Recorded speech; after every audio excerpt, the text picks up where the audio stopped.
คลองទ្វារមាសអាចកំបាំងអាលីសជានារីវ័យក្មេងម្នាក់ដែលតែងតែចំណាយពេលរបស់នាង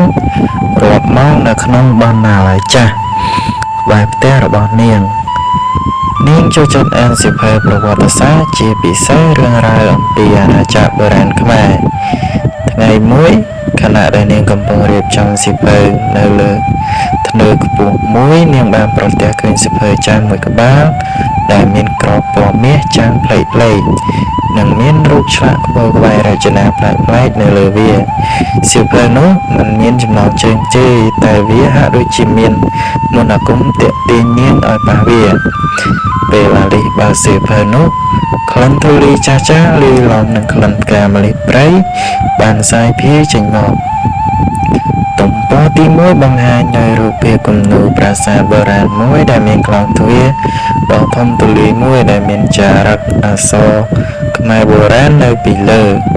អាលីសបានអានអក្សរនោះទាំងងឿយឆ្ងល់ថានៅពេលដែលបេះដូងដ៏បរិសុទ្ធបាននឹងមន្តអាគមនៃអតីតកាលនោះក្លោងទ្វារនៃពេលវេលានឹងបើកឡើង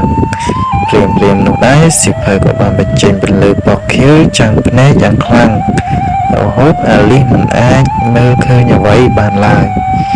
ពេលនាងដឹងខ្លួនវិញអាលីសបានឃើញថានាងស្ថិតនៅក្នុងបណ្ណាល័យទៀតទេនាងចូលនៅកណ្ដាលព្រៃស្រោងមួយដែលពោរពេញទៅដោយដើមឈើធំៗខ្ពស់ត្រសុំត្រសាយសំឡេងសត្វយំឡើងអើមកងឬឡំនឹងសំឡេងទឹកជ្រោះហូរឮសូរតិចនាងបានស្លៀកសម្លៀកបំពាក់ចម្លែកនាងមិនធ្លាប់ឃើញពីមុនមកផងដែរអាលីសបានដើរលុកលុយព្រៃដែលគ្មានទិសដៅរហូតនាងបានទៅដល់វាលស្រែដ៏ធំល្វឹងល្វើយមួយនៅទីនោះនាងបានឃើញប្រជាជនជាច្រើនកំពុងតែធ្វើស្រែចម្ការ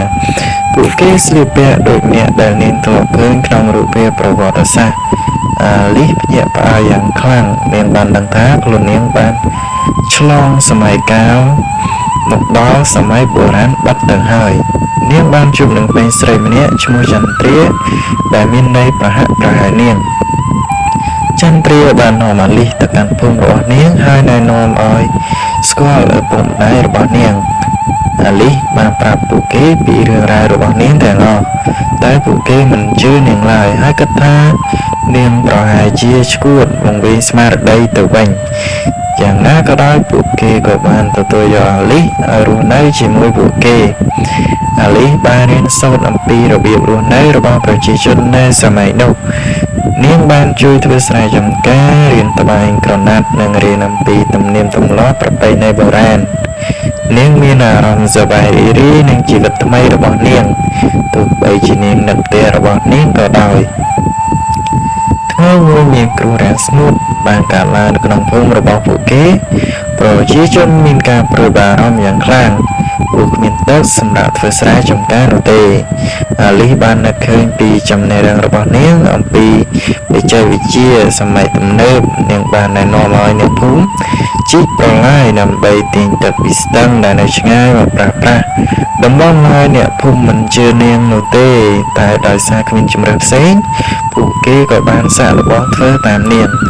បន្ទាប់ពីការខិតខំប្រឹងប្រែងជាច្រើនថ្ងៃទឹកក៏បានហូរចូលមកដល់វាលស្រែអ្នកភូមិក៏មានចិត្តត្រេកអរឥតពុកប្រមាហើយបានចាត់ទុកអាលីសជាវីរនារីរបស់ពួកគេ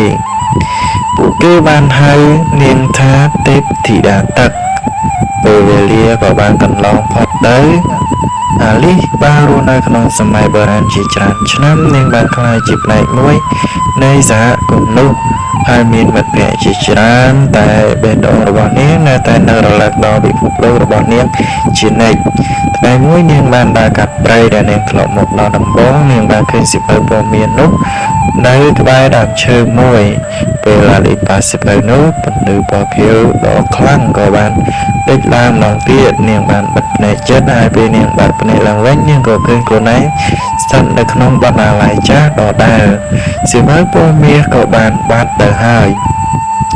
លីបានត្រឡប់មកកាន់សម័យបច្ចុប្បន្នវិញតែបេះដូងរបស់នាងពោរពេញទៅដោយអនុស្សាវរីយ៍មិនអាចបំភ្លេចបាននាងបានយល់ដឹងកាន់តែច្បាស់អំពីតម្លៃនៃប្រវត្តិសាស្ត្រនិងវប្បធម៌បុរាណ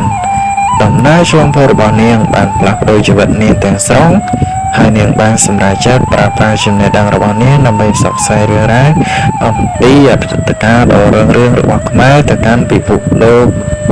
តរៀងទៅ